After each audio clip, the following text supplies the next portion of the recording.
Hey everyone, it is Stove here, fluffy hair and all, and yeah, hopefully this video is not going to be too late, but this is going to be my preview on pretty much majority of the college football games that are going to be happening this Saturday, starting at 12 o'clock, starting at 12 o'clock, and even some of these that are going to be starting in the next 3 to 4 hours. But yeah, week 11 is upon us. Actually, it's already started. But again, let's go ahead and roll through that. Obviously, we had Massachusetts getting beat by Akron, Ohio beating Miami, Ohio, Ball State and Toledo both coming in clutch with their home games as well. And the only team that hasn't so far won their home game was App State, facing off against Georgia Southern, which Georgia Southern won against them by 2 points. Every other home game team has gotten a W these past few days, so congratulations for them. Houston versus UCF. That's going to be a solid matchup. Actually, it's going to be, I feel like, a little bit closer. But at the same time, Houston can just fire off on all cylinders. Their defense can look extraordinary, and it could actually end up being a higher point favorite, in my opinion, than just 1.5. I see them winning at least by 10 or more points. But that's only if their defense, Houston's defense, comes in, does what they've been trying to do the last, whole season pretty much. They've really only didn't have too much luck or too much good defense against like two or three other teams. Which is not necessarily saying a lot, but it's also saying a little bit about how the Houston defense team can be able to be brought up during the game. But anyway, USC versus Northwestern at home with USC. That's, in my opinion, that's not going to be too bad. I think USC is going to win that game. Probably not so dominantly. I think Northwestern, if it comes to blows, I think we'll probably see some fight in between for both of them at first. And then USC is just going to drag the win out more and more as they get to the final zeros in the fourth quarter. Memphis versus Tulane. I feel like that's going to be a no-brainer, especially since Memphis has done what they've been doing. I mean, their offense looks pretty good with other teams, except, in my opinion, except with North Texas and South Florida, which both South Florida and North Texas have been two of the top dogs in their smaller conferences. But then we get into Saturday, which Indiana versus Penn State. Obviously, you still have talented players at Penn State, but even at home, I think Indiana is going to crush Penn State like Ohio State was able to do. Obviously, there's always room for a possible upset, but you know, it's a little bit more likely since Penn State's at home, but I just don't think that's going to happen. Georgia versus Mississippi State. Georgia's, granted, is going to Mississippi State, so Georgia will be the away team at this point in time. Don't necessarily think it's going to be too bad for Georgia, just like for Indiana, but just the way that both of those teams are going to be the away teams this time, there's always room and chance for upsets. So even though you will probably see Georgia and Indiana absolutely wipe the floor with their opponents this coming Saturday, still If you see a low point scoring game for both Indiana and Georgia,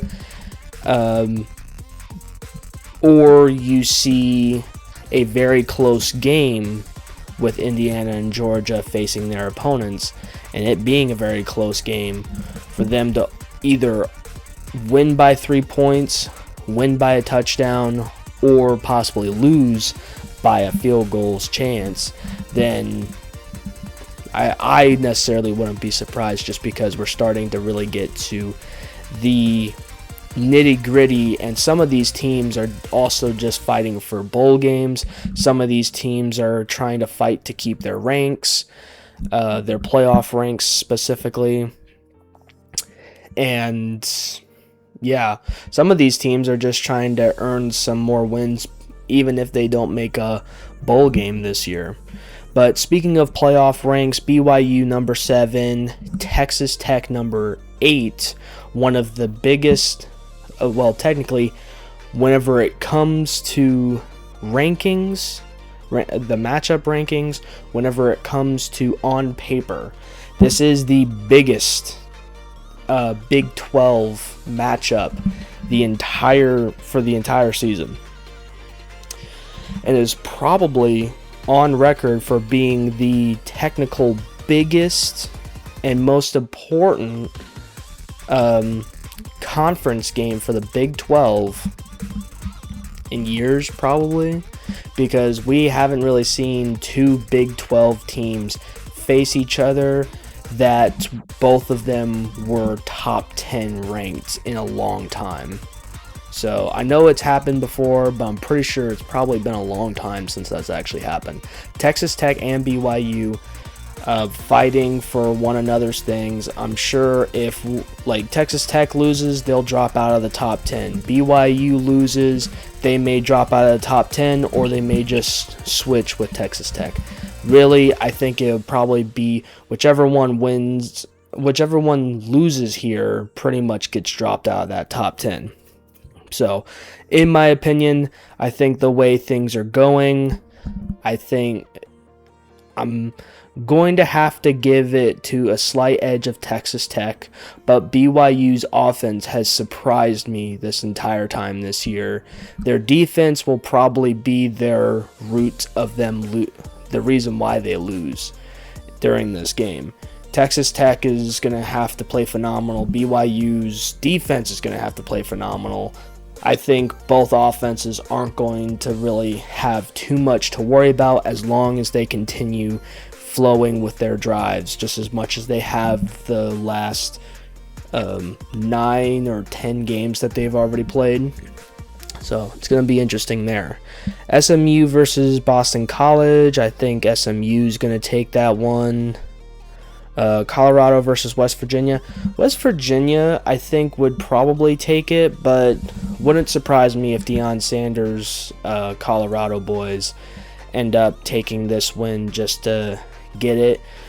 Granted, they're not set to win. They're not set to make a bowl game, so it really doesn't matter if they win or lose. But if they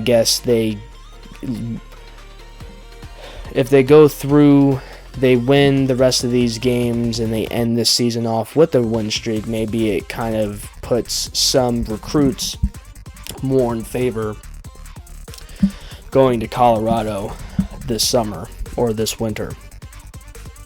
James Madison and Marshall. I'm going to go James Madison there. I've seen them score pretty big. Same with Marshall, but really only once, I think. Arkansas State, Southern Mississippi. That's really a tough thing there.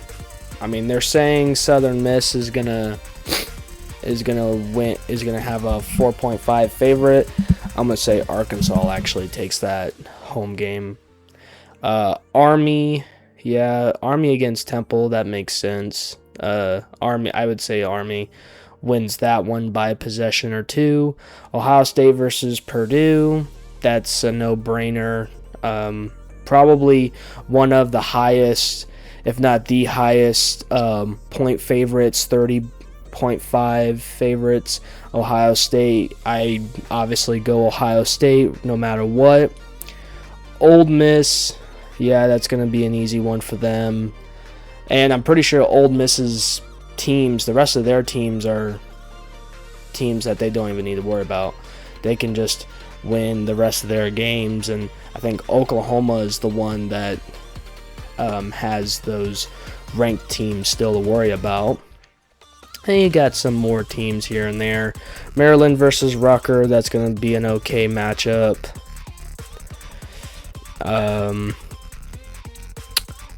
Then you start to get to like the later in the afternoon, Texas A&M versus Missouri University, Oregon versus Iowa. It's very good to see teams like Missouri, Iowa, they're getting into the top ranks. Though the way Oregon has been playing, I could definitely say Iowa can definitely have the chance. If they continue to just play how they're playing, switch it up a little bit just because it's Oregon, I think Iowa is going to make it a close game, but I still think Oregon is going to end up winning because unlike Penn State, Oregon actually has still their head coach. Oregon still has a lot of their guys, probably a more stable unit in my opinion, whenever it comes to a more well-functioned team, and that's just the truth on that. Texas A&M is like Missouri has done some good. I think they'll try to make it close, but Texas A&M is pretty much going to do the same thing that Oregon's going to do to Iowa. Syracuse versus Miami. The way Miami has been playing the last 3 out of 4 games, or maybe just the last 4 games, whether it's Carson Beck's fault, whether it's the defense's fault, whether it's just the entire team or the coaching staff's fault, in my opinion, there's a lot of things going on. There's a lot of things that need to be fixed. There's just needs to be more crackdown on everybody and everything that goes wrong in these situations that Miami puts themselves in. They were once literally looked at the first 4 to 5 weeks. They were looked at as in the top 3 favorites for winning the national championship this year. And now they're not even looked at pretty much at all. I mean, they're still ranked, but there's still a percentage, but there's a very slim chance that they actually make college playoffs this year. Syracuse has that chance to beat them. I think if the Miami team that we've been seeing the last 3 to 4 weeks shows up against a team like Syracuse or Duke that also has that chance to play really good, surprisingly, or play very surprisingly dull football like they have before, because they've won against both teams all 3 of the teams, Miami, Syracuse, and Duke, have all lost against teams that they shouldn't have lost to, and all have won against teams that they shouldn't have won against. So realistically, there's like a chance that we may see Syracuse do something, but with Miami being at home, I would say I would give that more to Miami.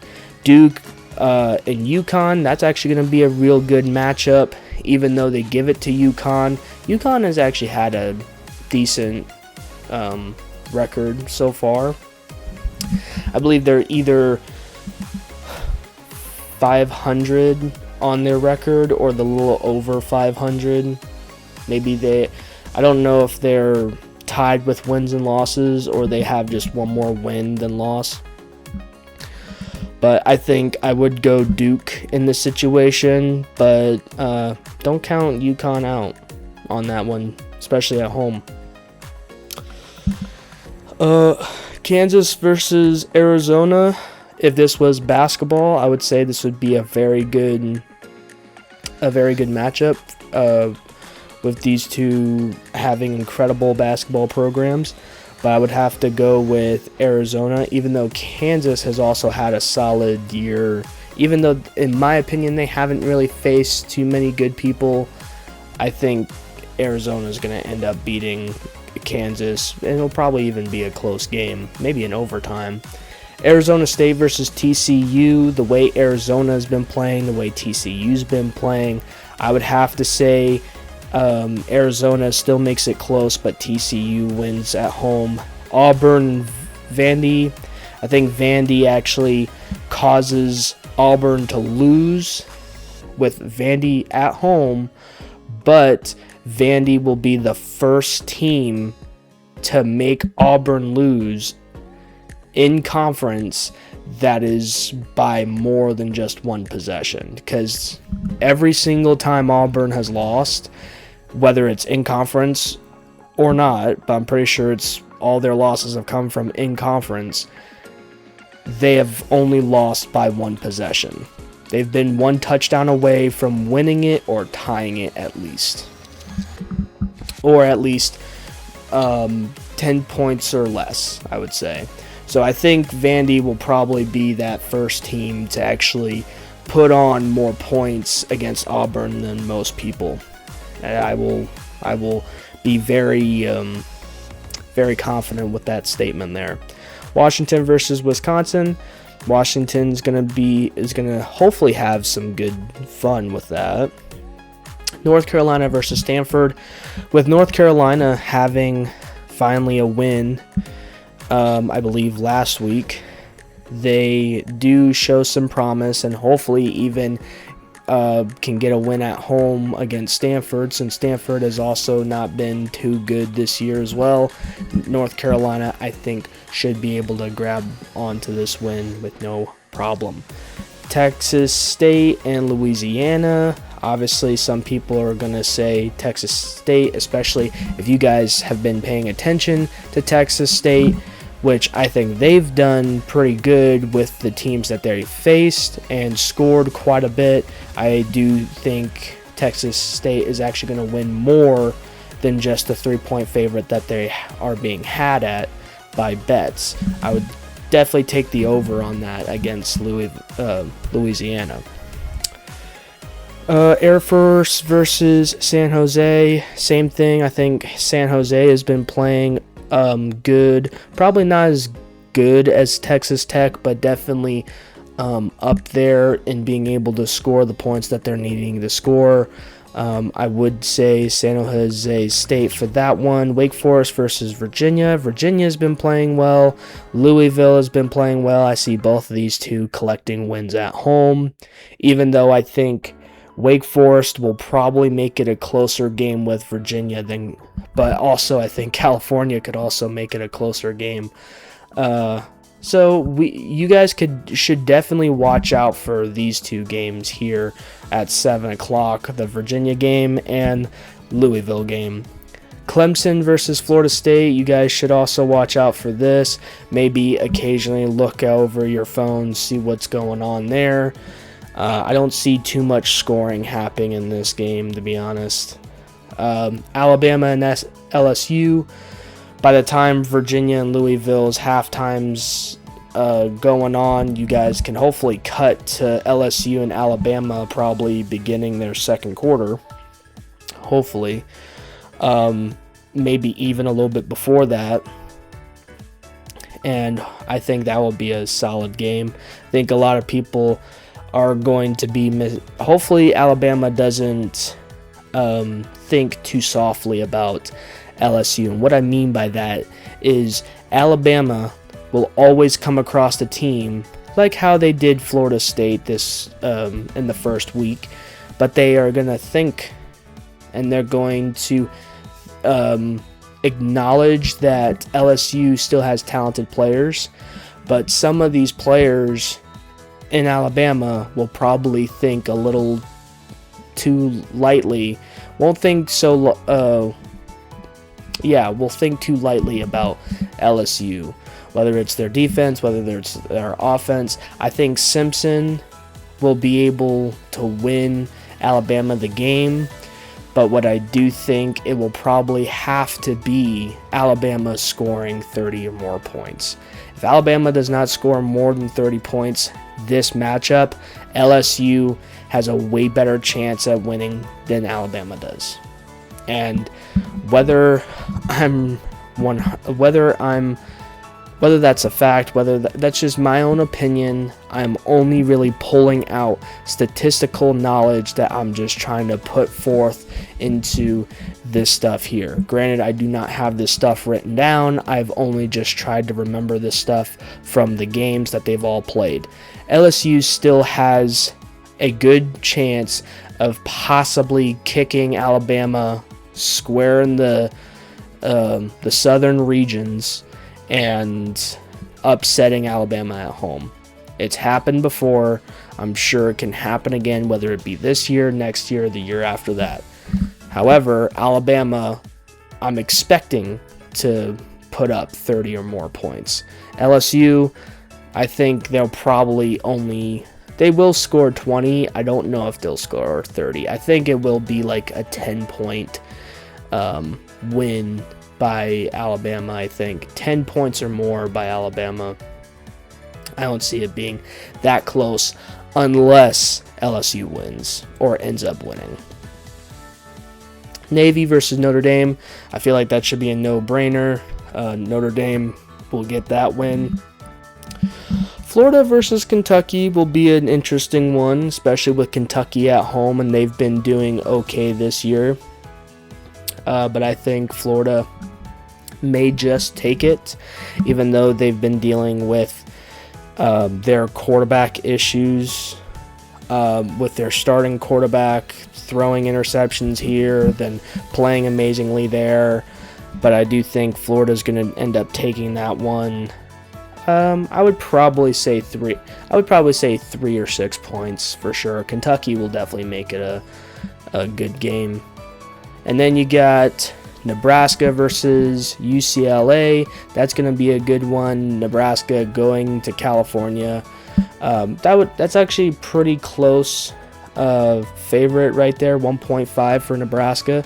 I would have to give it a little bit more, though. I would definitely take the over on the Nebraska favorite for sure. And then, you also still got Hawaii, who's going to be at home. You're going to have Oregon State, which honestly should be able to win, but Sam Houston could upset Oregon. Colorado State, same thing. They're at home, but UNLV has also played some good ball here and there, so I would not expect it too much. Granted, some of you may be thinking, oh, you don't know football if you think Sam Houston is going to have a chance against Oregon State, especially at home. Well, I believe Oregon State should be able to win. But all I'm saying is that Sam Houston also has that chance of making Oregon State be Oregon State. And Oregon State has also lost games just in the last 3 seasons that they should have won or projected to be winners in, with no doubt, but end up still losing by 3, 7, maybe 10 points.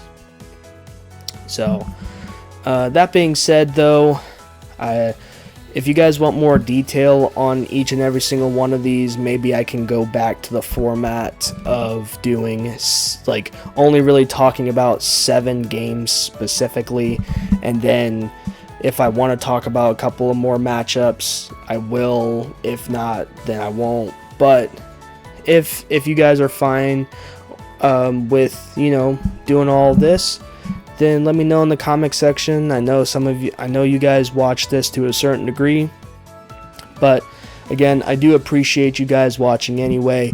The viewership, the likes, if you guys subscribe to me, that always is very supportive and continues to have my channel grow more and more and more.